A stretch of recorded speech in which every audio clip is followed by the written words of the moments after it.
Sports apparel giant Nike honors Alex Eala with her very own merch. The special black shirt features flower details and her name on the back. It costs $42, though hindi pa ina-announce kung kailan ito i-release locally. The Pinay tennis sensation posted about the shirt herself, telling her followers, quote, "You know what to do." Nike did not see this coming. A brand new black edition Alex Eala collection went live this week, and within 24 hours, it was gone. Not selling well, not trending, gone. Empty shelves in Manila, empty online carts across the region, and a Nike retail team reportedly scrambling to explain how a release nobody had priced in as a phenomenon just outsold its own internal projections in a single day.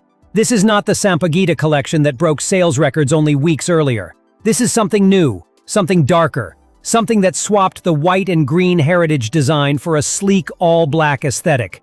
And it just proved that Eala's pull with fans has nothing to do with a single flower stitched onto a shirt. It has to do with her.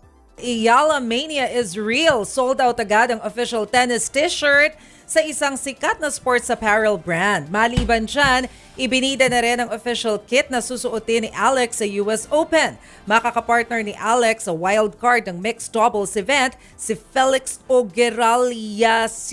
To understand why this sellout matters, you have to go back to where this entire wave started. It started on a podcast seat, sitting directly across from Jessica Pegula, one of the most respected names in professional tennis. That was where Alex Eala confirmed, in her own words, that a brand new Sampaguita merchandise collection with Nike was going live, and she was visibly, genuinely excited about it. The moment those words left her mouth, Filipino fans did not wait, and they did not hesitate. They moved.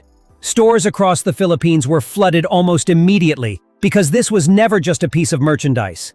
The Sampaguita is the national flower of the Philippines, and Nike built an entire collection around it. A white shirt with a green background and the flower placed at its center, paired with Eala's now iconic Sampaguita hairband and a matching pair of white shoes. Clean, elegant, and loaded with meaning. Reports at the time projected the collection could pull in somewhere between $1 and $5 million in its first week alone. For a regional athlete drop, that number was already considered massive. The black edition did not get a week. It did not need one.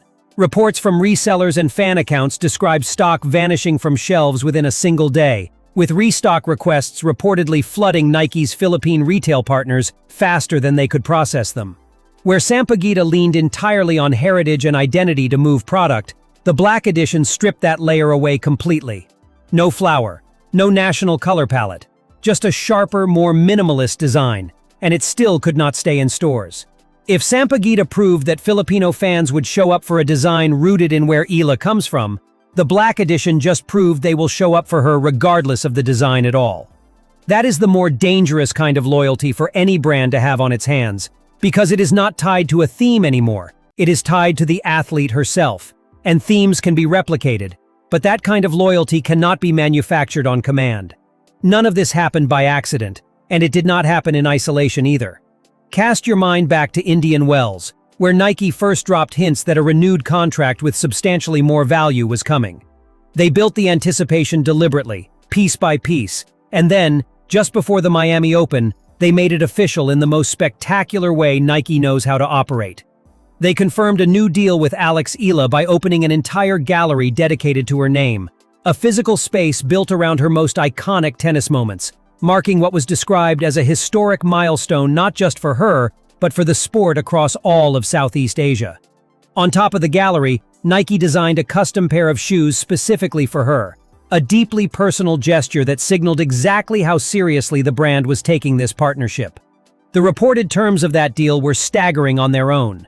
$45 million over 3 years, with performance incentives that could push the total even higher, positioning Eala as the official face of Nike across the entire Southeast Asian market.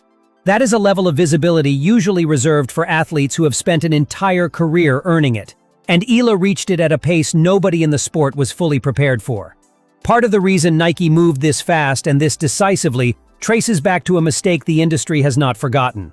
Nike was slow to act when Coco Gauff's star was rising, hesitating just long enough for New Balance to step in and sign her before Nike fully understood what it was about to lose.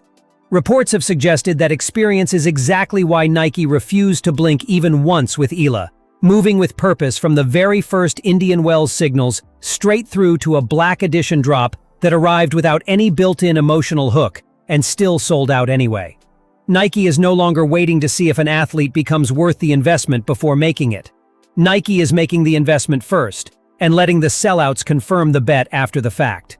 This time, the confirmation came in under a day. Now bring in the piece that turns this from a merchandise story into something considerably bigger. While Black Edition stock was disappearing from shelves in the Philippines, reports out of New York were describing something happening thousands of miles away.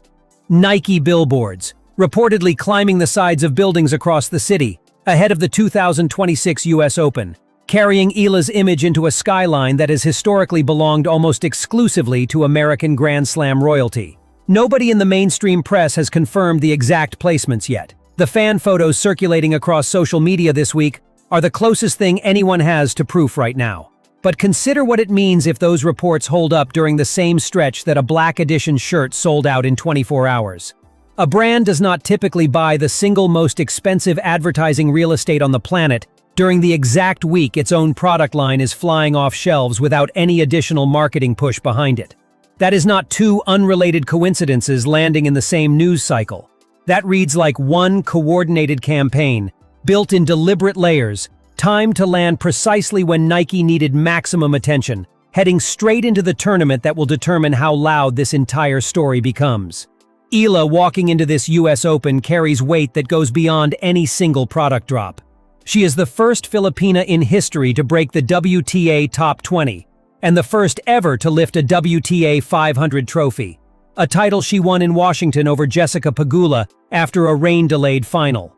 Her Fan Week exhibition against Ajla Tomljanovic at Arthur Ashe Stadium is already being treated as a marketing centerpiece, and her next confirmed Nike product beyond this Black Edition is a Wimbledon 2026 Vapor Pro colorway in white and university gold. Every one of those checkpoints is another wall Nike now has permission to buy space on, whether that wall is in New York, Manila, or London. What happens from here matters more than the sellout itself. If the billboards are confirmed in the coming days, and if Eala backs that visibility with a deep run at Flushing Meadows, Nike will have engineered one of the cleanest layered campaigns tennis marketing has seen in years. A heritage collection to build emotional loyalty, a Black Edition to prove that loyalty travels far beyond any single theme, and a New York skyline presence putting all of it in front of the largest audience tennis produces all year. If the results on the court do not match the results on the shelves, Nike will still have sales figures to point to, and sales figures are the language every boardroom ultimately listens to, regardless of what happens on court. So here is what I want to know from you, and I want a real answer in the comments, not just an emoji. Do you think this Black Edition sold out because Nike has finally cracked the formula for turning Eala into a brand that sells purely on her name, independent of any cultural symbol attached to it? Or do you think this is simply Sampaguita's momentum spilling over into a second drop that happened to land at exactly the right moment? And if you have personally seen these reported billboards in New York, or know precisely where they are going up, say so below. Because right now the fan reports circulating online are more detailed than anything the mainstream press has confirmed. This channel is going to track every drop, every reported billboard sighting, and every match on the road to Arthur Ashe. So stake your claim now, on record, and let us see exactly who called it correctly once the trophy is lifted.